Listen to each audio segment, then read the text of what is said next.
Salakia. There's a lot of technical difficulties going on, man. But First Maccabees 1:10, and there came out of them a wicked root, Antiochus, surnamed Epiphanes, son of Antiochus the king. And Antiochus the king is Antiochus the third, the Greek. Okay, let me get that real quick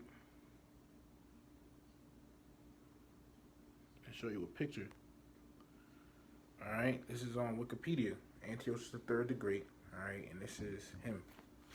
Salakia. The difficulties in the way right now. Gotta persevere, right? Antiochus the third, Epiphanes. That's that devil right there. And you mean to tell me this doesn't look like a so-called white man? All right, I know a lot of so-called white men that look like this. So this is Esau, man. This is the devil messing with us ever since the ancient world, man. All right, it says, so Antiochus the fourth is that man's son. Okay, it says, so son of Antiochus the king, who had been in hostage at Rome, and he reigned in the 137th year of the kingdom of the Greeks. In those days went there out of Israel wicked men who persuaded many, saying, let us go and make a covenant with the heathen. Covenant means agreement. Okay? It says that are round about us, for since we departed from them, we have had much sorrow. All right? So, wicked Israelite men, it's like wicked Israelite men making an agreement with the heathen. Round about them, right? Verse 12. Verse Maccabees 1:12. So this device pleased them well. And certain of the people were so forward herein that they went to the king, who gave them license to do after the ordinances of the heathen.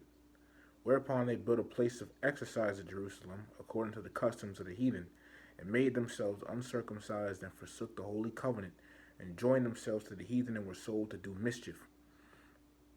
Now when the kingdom was established before Antiochus, he thought to reign over Egypt, that he might have the dominion of two realms.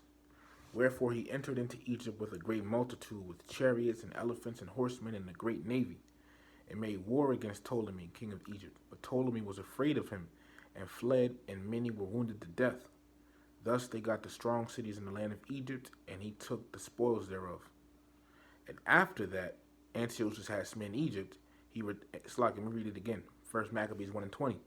And after that Antiochus had smitten Egypt, he returned again in the 143rd year, and went up against Israel and Jerusalem with a great multitude. So now he's coming up against Israel and Jerusalem with a great multitude. Right? Verse 21, and entered proudly into the sanctuary, and took away the golden altar, and the candlestick of light, and all the vessels thereof.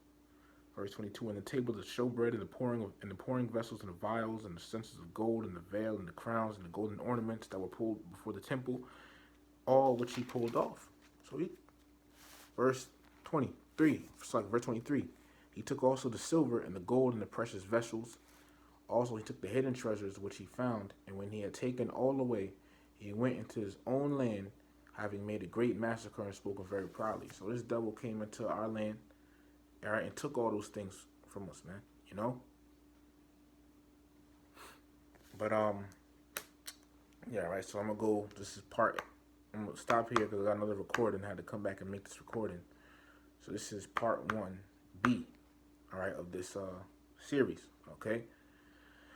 But on to the next part, which is part 1C. Shalom.